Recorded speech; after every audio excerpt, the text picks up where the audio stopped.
कई लोगों के प्रश्न, कई लोगों के मन में है कि दशहरे को मनाते क्यों हैं। ये दशहरा जो है, इसको कब से इसका प्रचलन हुआ, रावण और कुंभकर्ण का पुतला जला करके ये त्योहार आज दशहरा है मनाते हैं, क्योंकि भगवान ने आज विजय यात्रा रावण के ऊपर आज प्रारंभ की है। रावण को मारा नहीं है, वो आज विजय यात्रा भगवान की इस दिन प्रारंभ हुई और इसीलिए इसको विजयदशमी कहा जाता है। रामाय रामभद्राय रामचंद्राय वेधसे रघुनाथाय नाथाय सीतायाः पतये नमः। सभी को जय सिया राम। समस्त भारतवासियों को, जो भी सनातन धर्मी, सभी को दशहरे की बहुत बहुत शुभकामनाएं, क्योंकि नवरात्रों के बाद में जो दशमी आती है, जिसको विजयदशमी कहते हैं, इस दिन हम समस्त भारतवासी, सनातन धर्म को मानने वाले जितने भी लोग हैं, सब के सब लोग दशहरे को बड़ी धूमधाम से मनाते हैं, बड़ी श्रद्धा और भावना से मनाते हैं। कई लोगों के प्रश्न, कई लोगों के मन में है कि दशहरे को मनाते क्यों हैं, क्योंकि हिंदू धर्म का सबसे श्रेष्ठ ये त्योहार, जिसको अपने आप में बहुत महिमा इसकी कही गई, ये दशहरा जो है, इसको कब से इसका प्रचलन हुआ, अनेक प्रश्न हमारे मन में आते हैं। तो जब हम शास्त्रों का अध्ययन करते हैं, वाल्मीकि रामायण को देखते हैं, रामचरितमानस को देखते हैं और जो है देवी भागवत का स्वाध्याय विशेष रूप से करते हैं, तो समाधान मिलता है। क्योंकि आम जनमानस में तो ये चर्चा है कि भगवान श्री राम ने इस दिन रावण को मारा, तो रावण को मारने के कारण इस दिन दशहरे को हम रावण और कुंभकर्ण का पुतला जला करके ये त्योहार आज दशहरा है मनाते हैं। किंतु शास्त्रीय पद्धति ये नहीं है।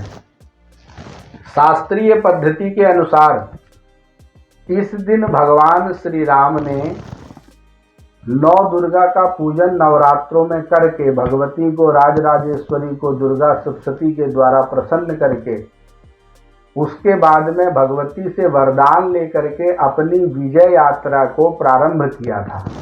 इसीलिए इसको विजयदशमी कहा गया, क्योंकि भगवान ने आज विजय यात्रा रावण के ऊपर आज प्रारंभ की है। रावण को मारा नहीं है, क्योंकि जब रावण को भगवान ने मार दिया, उसके तो भगवान एक दिन बाद अयोध्या आ गए थे रामायण के अनुसार। किंतु हम देखते हैं दशहरे के 20 दिन बाद दीपावली आती है। अगर एक दिन बाद दीपावली आती तो मानते भी, क्योंकि दीपावली के दिन तो भगवान का आगमन हुआ है। 14 वर्ष का वनवास पूर्ण करके भगवान पधारे हैं, तब हम दीपावली दीपोत्सव को मनाते हैं। तो इसलिए दशहरा जो है वो आज विजय यात्रा भगवान की इस दिन प्रारंभ हुई और इसीलिए इसको विजयदशमी कहा जाता है। और आध्यात्मिक दृष्टि से अगर देखा जाए तो मोह दस मौलि अहंकार तदभ्रात, विनय पत्रिका में तुलसीदास जी महाराज ने कहा, बोले जो मोह है वो 10 मौलि।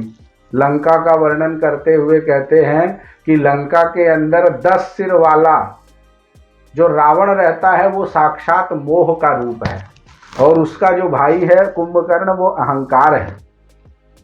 तो जब तक दशहरा विजयदशमी, इनका अगर आध्यात्मिक तात्पर्य देखेंगे तो जब तक 10 इंद्रियों के ऊपर हमारा नियंत्रण नहीं होगा, तब तक हम मोह और अहंकार पे कंट्रोल नहीं कर सकते। और उसमें विशेष रूप से कृपा चाहिए भगवान प्रभु श्री राम की। और जब तक राम भगवान स्वयं नहीं चाहेंगे, कृपा नहीं करेंगे, तो मोह का नाश नहीं होगा, रावण मरेगा नहीं।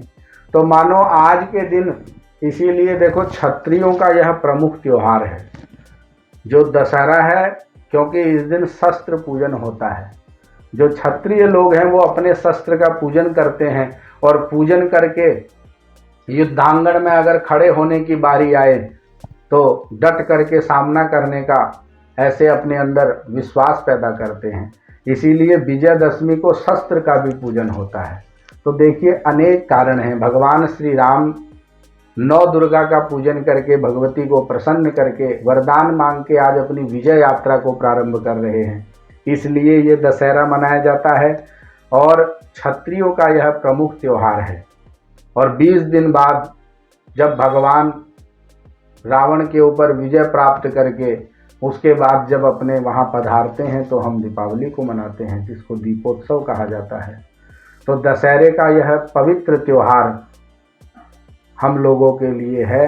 केवल रावण का पुतला और कुंभकर्ण का पुतला जलाना ही वो हमारा हिंदू धर्म नहीं सिखाता, वो तो पद्धति शास्त्रीय है ही नहीं।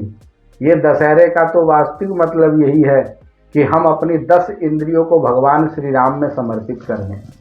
जब भगवान श्री राम में समर्पित कर देंगे तो मोह जो 10 मौली है रावण, वो अपने आप मारा जाएगा और अहंकार रूपी कुंभकर्ण का भी वध हो जाएगा।